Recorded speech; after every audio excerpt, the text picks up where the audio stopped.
glinted from the coal fire's flames. He took out 2 of the largest pieces and laid them on the linen tablecloth. My mother, rightly suspecting that, like so many of the items my father brought home from the shop floor to show me, they would be covered with a thin film of machine oil, gave a little cry of exasperation and ran back into the kitchen. She was a fastidious Belgian lady from Ghent, a woman very much of her time, and spotless linen and lace therefore meant much to her. My father held the metal tiles out for me to inspect. He remarked that they were made of high-carbon stainless steel, or at least an alloy, with some chromium and maybe a little tungsten to render them especially hard.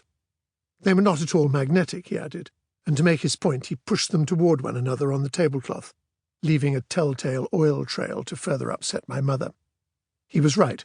The metal tiles showed no inclination to bond with each other or to be repelled. "Pick them up," my father said. "Take one in each hand." So I took one in each palm and made as if to measure them.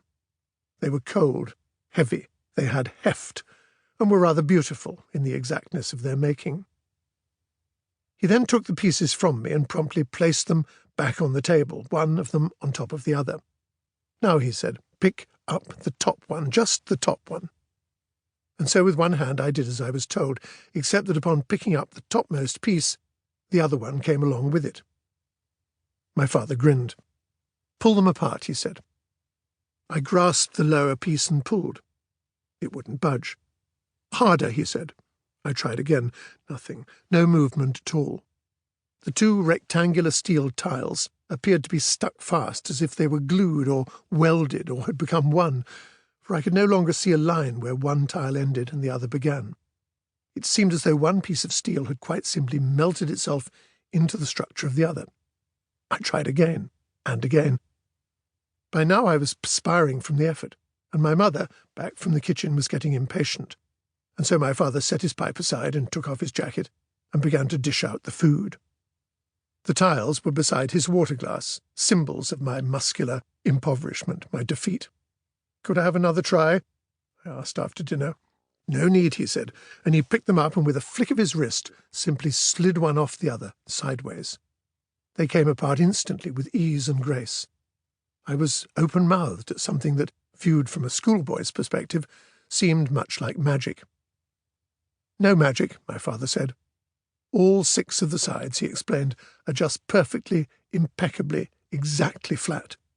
They had been machined with such precision that there were no asperities whatsoever on their surfaces that might allow air to get between them and form a point of weakness.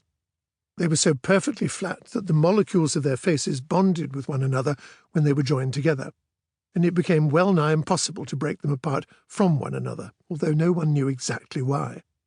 They could only be slid apart. That was the only way. There was a word for this: ringing.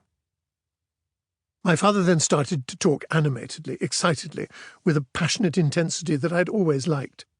"Metal tiles like these," he said, and with very evident pride, "are probably the most precise things that are ever made.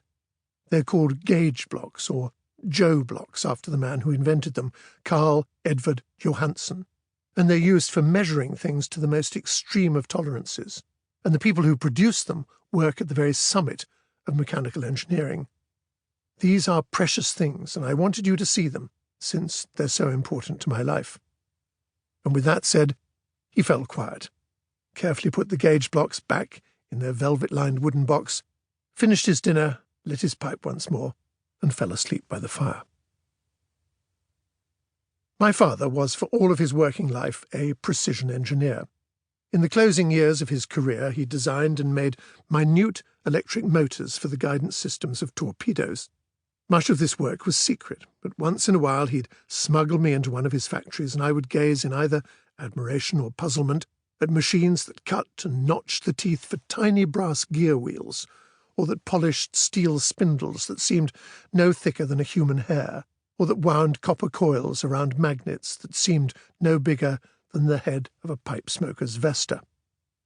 I remember with great fondness spending time with one of my father's favoured workers, an elderly man in a brown lab coat who, like my father, clasped a pipe between his teeth, leaving it unlit all the time he worked. He wore a permanently incised frown as he sat before the business end of a special lathe, German.